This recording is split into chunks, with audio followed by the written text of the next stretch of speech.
भाव का भूखा हूँ मैं अरे भाव एक सारी है भाव का भूखा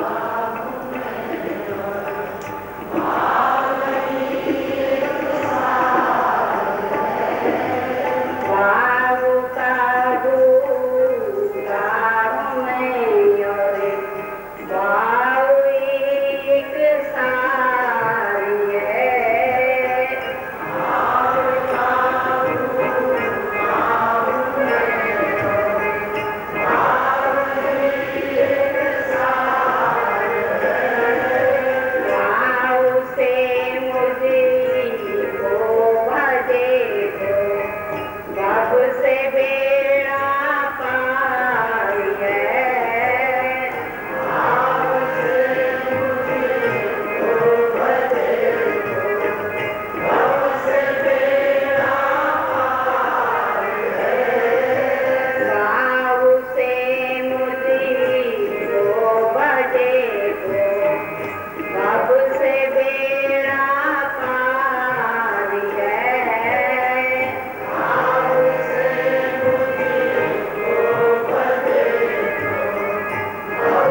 सज्जनों,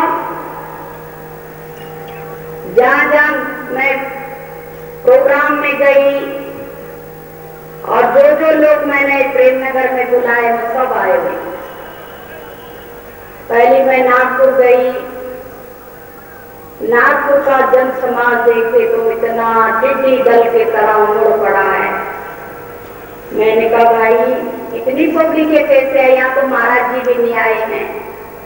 कह लगे माँ ये आपके दर्शन के लिए, आपके सत्संग सुनने के लिए आए हैं।